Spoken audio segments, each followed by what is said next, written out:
Bismillahirrahmanirrahim. Hello les fanophiles around the world. Hello les fanophiles. On va parler aujourd'hui de l'asthme. On va parler de l'asthme. L'asthme, c'est une infection très très fréquente. Généralement, touche à peu près 10% des enfants. C'est très fréquent chez les enfants. L'asthme, c'est une maladie généralement dès l'enfance. On va parler de ça et on va détailler de ça. Donc, c'est une maladie chronique. C'est une maladie, définition, c'est une maladie chronique, inflammatoire. C'est très important lorsqu'on dit inflammatoire. Donc, elle est traitée par les anti-inflammatoires tels que les stéroïdes. Donc, c'est une maladie inflammatoire et chronique. Donc, parfois, elle nécessite traitement de fond. Des voies aériennes, c'est-à-dire les voies aériennes, ce sont les bronchioles généralement. L'origine, généralement, souvent on trouve une origine allergique. Mais parfois, on ne sait jamais, il y a des facteurs non allergiques. Non allergiques tels que le froid peut donner une crise d'asthme. C'est souvent allergique, mais pas forcément. On a l'asthme allergique et l'asthme non allergique. Donc, c'est une obstruction bronchique réversible. C'est très important le terme de réversibilité parce qu'on a d'autres infections obstructives mais qui sont irréversibles, c'est-à-dire la lésion elle est définitive, la fibrose elle est constituée, les choses sont irréversibles. Mais l'asthme c'est un phénomène réversible, c'est-à-dire on a une obstruction, on a un soufflement avec wheezing, etc., etc. Mais tout il est entré dans l'ordre et devient réversible. Soit réversible spontanément ou sous traitement. C'est un motif fréquent de consultation, surtout l'enfant, j'ai dit. Presque 10% des enfants sont asthmatiques. À peu près 5 millions, je pense, asthmatiques en France. Donc, c'est une infection très, très, très, très fréquente. Avec diagnostic, généralement, c'est la clinique, posée par les cliniques. Plus ou moins, on fait les EFR. Épreuve fonctionnelle respiratoire. Exploration fonctionnelle respiratoire, fonctionnelle respiratoire, c'est les EFR, ce qu'on appelle généralement la spirométrie. Mais principalement, c'est la clinique qui oriente. Le pronostic, souvent bénigne sous traitement, et sont dits normal parce que les champions du monde en natation, en courir, en plusieurs, en footing, je sais pas quoi. Je sais pas trop dans le sport, mais plusieurs, ces athlètes internationaux sont des patients asthmatiques. Ça n'a rien à voir, c'est pas une limitation. Il faut encourager les asthmatiques de faire le sport et prendre un bouffée ou deux bouffées de ventoline, un traitement préventif et faire l'effort. La notion de l'asthme d'effort. J'ai oublié, l'asthme d'effort, c'est comme l'asthme de froid. Ce sont des asthmes non allergiques. Souvent bénigne, mais parfois toujours il y a les exceptions si le patient ne prend pas son traitement, si X raison, il y a une expiration et cette expiration, on a ce qu'on appelle l'asthme aigu grave qui peut être mis en jeu, le pronostic vital. Donc attention, les signes de lutte, attention, ça peut être grave. La physiopathologie, c'est simple. On a une inflammation. L'inflammation est médiée par plusieurs choses, principalement les interleukines 4, l'interleukine 5, l'interleukine 13, la présence des cellules eosinophiles, polynucléaire eosinophiles. Cette polynucléaire eosinophiles peut altérer l'épithélium. On a aussi l'activation de voies TH2, c'est-à-dire T-helper de type 2. c'est-à-dire CD4 helper 2, qui est responsable d'activation de la chronicité, de recrutement d'autres cellules. Aussi les mastocytes avec la libération de ce qu'on appelle libération des histamines et des trucs. Et ces mastocytes, l'histamine, le cotrien, etc. Et ces mastocytes sont sollicités par des IgE. Et ces IgE sont fabriqués par les plasmocytes. Et ces plasmocytes conviennent par l'activation de cellules lymphocytes B. Donc un mécanisme un petit peu complexe, mais it's very easy. Donc tout il y est, c'est l'idée. Donc inflammation avec souvent dans les phénomènes allergiques médiés par les IgE, etc., etc. Les médiateurs qu'on a cités auparavant. Donc, la bronchospasme, c'est la résultante de la sécrétion de certains médiateurs tels que l'histamine qui va activer certains récepteurs au niveau du cellules musculaires qui vont donner l'augmentation du calcium intracellulaire et l'augmentation de calcium par libération donc de calcium réticulo-endoplasmique qui va sortir parce que on a un récepteur à cascade de régulation donc qui va donner un bronchospasme, c'est-à-dire une bronchoconstriction tout simplement.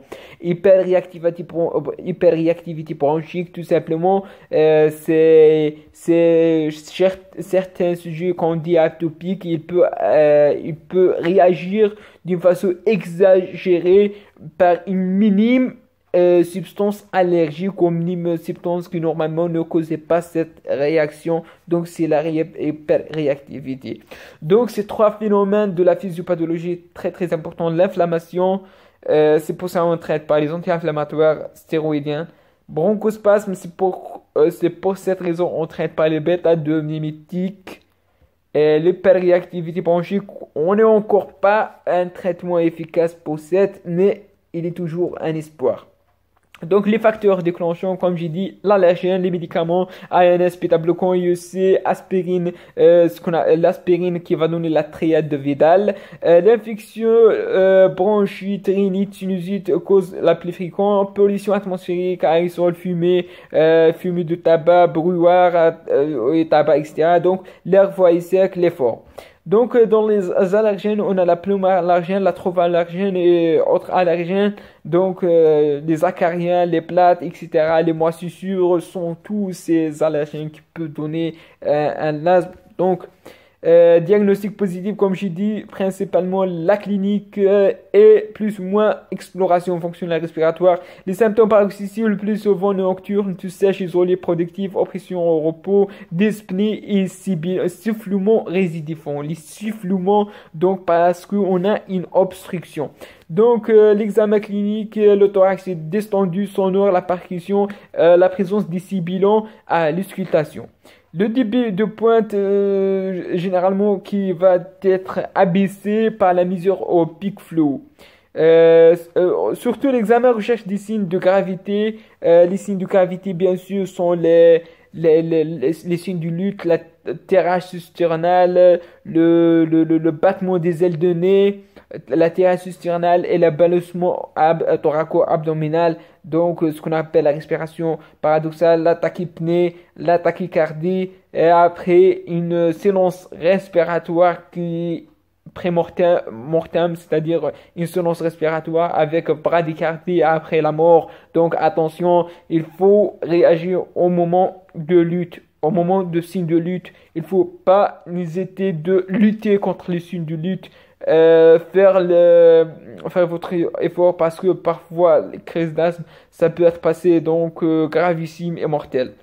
L'examen clinique en dehors des crises généralement est normal parce qu'on l'a dit c'est réversible. L'examen complémentaire, la spirométrie qui va objectiver un rapport de VMS sur CVF, c'est-à-dire volume expiratoire maximal seconde sur la capacité vitale forcée qui va être inférieure à 0,7 et ce qui va deviner un syndrome obstructif, donc inférieur à 0,7. La test de réversibilité, lorsqu'on donne un bêta-2 mimétique tel que la ventoline ou tel que la salbutamol, peut corriger les chiffres, tout simplement, tout bêtement.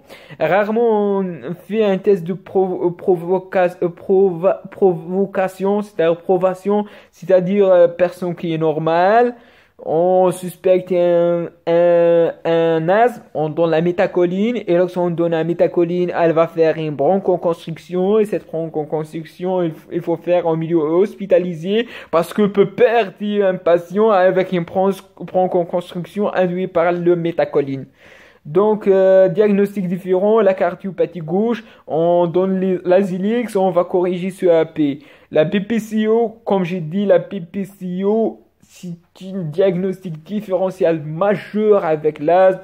Il ressemble à l'asthme avec un typhno inférieur à 0,7, c'est-à-dire un rapport VAMS sur CVF inférieur à 0,7. La clinique, on trouve ici bilan parfois, etc., etc. Mais la BPCO, il y a la notion de tabagisme, notion de tabac, etc., etc. Mais qui va différer, c'est la réversibilité. Dans l'asthme, on a un trouble réversible. Dans la PPCO, c'est irréversible, lésion définitive.